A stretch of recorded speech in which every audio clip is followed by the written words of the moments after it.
I paid off my parents' mortgage for 3 straight years. But at the family dinner, my dad raised his glass and said, "Let's thank your brother for covering the house payments all this time." My brother smirked, even though he never paid a cent. My mom just nodded proudly. I didn't say a word, just pulled out my phone, requested a full refund, and watched their smiles disappear one by one. Prat 3. I debated not showing up at all. But Maria, bless her heart, called me the night before and said, "Please, come, Adrian.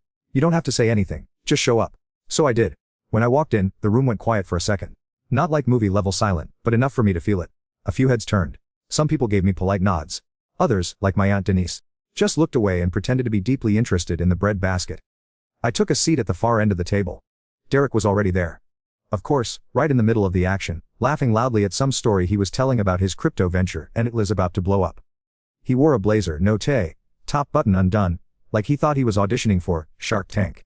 He glanced at me once, just once, and then kept talking like nothing had happened. My parents arrived a little late. My mom gave me a small nod, one of those tight, neutral expressions that said, "We're not ready to talk about this." My dad didn't look at me at all. Dinner was tense. People made small talk. The waiter came around, took drink orders, then meal orders. We all ate our food like we were performing a play, acting out the roles of happy family members, who weren't thinking about the email that had gone out days earlier, the one that pulled back the curtain. Then, about halfway through dessert, Maria stood up and tapped her glass with a spoon.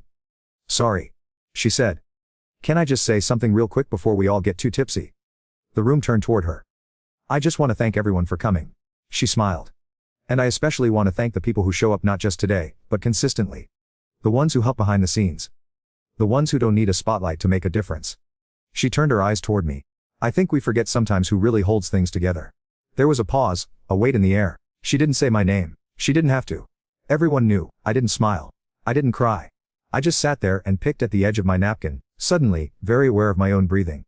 Then Uncle Ray, the same one who'd clapped so loudly during my dad's toast for Derek, raised his glass toward me and said, "Here's to Adrian." And one by one, the rest of the table followed. Some with awkward glances. Some with guilt in their eyes. Even a few with quiet pride. But not Derek. He didn't lift his glass. He just leaned back in his chair and said, "So what? We're giving out awards now for paying bills." The silence that followed was brutal. Even his girlfriend, a new one, I think her name was Cassie, looked uncomfortable. She glanced at him like she was seeing him clearly for the first time. Derek laughed awkwardly. "Come on, guys. It's not like Adrian did it out of the kindness of his heart. He probably wanted to control them." My mom flinched. My dad finally looked at me. Really looked. For the first time since that dinner. "You're unbelievable," Maria said quietly. "No." Derek shot back. "You're all unbelievable. Treating me like a villain because I didn't spend every paycheck on someone else's problems. Newsflash. I never asked him to do that. You didn't have to," I said, finally speaking up. My voice wasn't loud, but it cut through the room like a blade. "You just took the credit." Derek's eyes narrowed. "And what? You want applause? A trophy?" I shook my head. "No. I just wanted the truth." He scoffed. "Whatever, man. You're acting like some martyr." "No," I said again. "I'm acting like someone who's done being used." There was a beat of silence, then I stood up, placed my napkin on the table, and walked out. I didn't look out. Outside, the air was cool and quiet. I stood there for a few minutes, watching the streetlights blink across the windshield of my car. My hands were shaking a little, not with anger, but something else, something like release. The next morning, things started unraveling fast. Maria told me later that after I left, Derek went off, accused me of embarrassing the family, tried to spin the entire thing into a pity play, claimed he'd been left out, and misunderstood. But people weren't buying it anymore. The facts were too clear, the paper trail too solid. And then came the second crack. My dad showed up at my apartment 2 days later. No call, no text, just a knock on the door.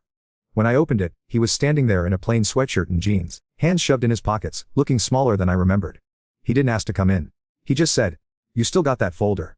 I didn't say anything, just stepped aside and let him in. He sat on the edge of the couch like a man preparing for a verdict. "I didn't know," he said quietly. "You didn't want to know." He nodded. There was something hollow in his expression, like he was finally seeing what he'd refused to see for years. "I let your mom handle the finances. I just assumed," he trailed off. "Dad," I said. "You made a toast, I know, to the wrong son." He rubbed his face with both hands, then looked at me, really looked, and said, "I'm sorry. It should have felt satisfying. But it didn't, not really. Not yet, because one apology couldn't erase 3 years of silence. Of being overlooked, of being rewritten out of my own story. And the real apology. That would come at a much bigger table. One I planned to set myself. I didn't plan the final act out of spite. I didn't even plan it for revenge. At least, that's what I told myself at first. What I really wanted, deep down, was clarity. Closure. Not the kind that gets served on a warm plate with polite conversation and tight hugs. No. I wanted the kind of closure that leaves no doubt. No room for twisted versions. No alternate stories passed around the family, like some old tale that shifts with each telling. I wanted them to know the truth and to sit in it.